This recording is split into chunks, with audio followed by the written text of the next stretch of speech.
Welcome to developer point. இன்றைக்கி நம்மளோட டாப்பிக்கில் எதை பற்றி பார்க்க போகிறோம்னு கேட்டிங்கன்னா சிஸ்டம் ஹேக்கிங் பற்றி தாங்க பார்க்க போகிறோம். ஸோ சிஸ்டம் ஹேக்கிங்னா என்ன அப்படின்னு கேட்டிங்கன்னா நம்மளோட சிஸ்டம்ஸை அன்ஆத்தரைஸ்ட் ஆக்சஸாக பண்ணுவாங்க. ஓகேங்களா? ஸோ ஒரு ஹேக்கர் இப்போ ஒருத்தர் இருக்கார் அப்படின்னா உங்கள் சிஸ்டமை உங்கள் பெர்மிஷனே இல்லாமல் அன்ஆத்தரைஸ்டாக ஆக்சஸ் பண்ணுறதா பார்த்தீங்கன்னா சிஸ்டம் ஹேக்கிங் அப்படின்னு நம்ம சொல்லுவோம். ஸோ பொதுவாக இந்த சிஸ்டம் ஹேக்கிங் எங்கெங்கெல்லாம் நடக்கும்னா ஒரு கம்ப்யூட்டர் நடக்கும், இல்லை அப்படின்னா நெட்ஒர்க்கில் நடக்கும். முக்கியமாக என்ன ரீசனுக்காக இந்த சிஸ்டம் ஹேக்கிங்லாம் பண்ணுவாங்க அப்படின்னு கேட்டிங்கன்னா ஏதாச்சும் ஒரு கான்ஃபிடென்ஷியலான டீட்டெயில்ஸ், உங்களோட செக்யூரிட்டி டீட்டெயில்ஸ் இல்லை ப்ரைவேட் இமேஜஸ் அது மாதிரி ஏதாச்சும் வச்சுருந்தீங்க அப்படின்னா அதை ஸ்டீல் பண்ணுறதுக்காக இந்த சிஸ்டம் ஹேக்கிங் பார்த்தீங்கன்னா நடக்கும். இது மேக்ஸிமம் பார்த்தீங்கன்னா டார்கெட்டட் பர்சன்ஸ் மேலே தான் நடத்துவாங்க.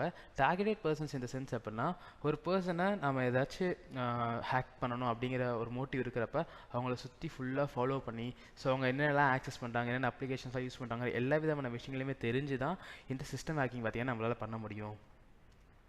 ஸோ ஃபர்ஸ்ட் ஒரு ஹேக்கர் என்ன பண்ணுவார் அப்படின்னு கேட்டிங்கன்னா ஏதாச்சும் ஒரு லிங்க் மூலியமாகவோ இல்லை ஏதாச்சும் ஒரு மெயில் மூலியமாகவோ உங்களுக்கு பார்த்தீங்கன்னா உங்களோட சிஸ்டமுக்கு ஏதாச்சும் ஒரு நோட்டிஃபிகேஷன்ஸ் அனுப்புவாங்க. ஸோ அந்த நோட்டிஃபிகேஷன் நீங்கள் கிளிக் பண்ணுறது மூலியமாக உங்களோட சிஸ்டம் ஆக்சஸ் ஆட்டோமேட்டிக்காக உங்களுக்கு போயிடும். ஓகேங்களா?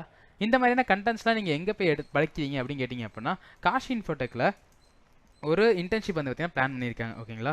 ஸோ அந்த இன்டர்ன்ஷிப்பில் தான் பார்த்தீங்கன்னா இந்த மாதிரி விஷயங்கள்லாம் கற்றுக்கிட்டேன். உங்களுக்கு தேவை அப்படின்னா இந்த டீட்டெயில்ஸ் பார்த்தீங்கன்னா நான் நம்மளோட லிங்க்கில் பார்த்தீங்கன்னா ப்ரொவைட் பண்ணியிருக்கேன். நீங்கள் அங்கே போய் செக் பண்ணி நீங்களும் அந்த இன்டர்ன்ஷிப்பை படிச்சிக்கலாம். ஓகேவா?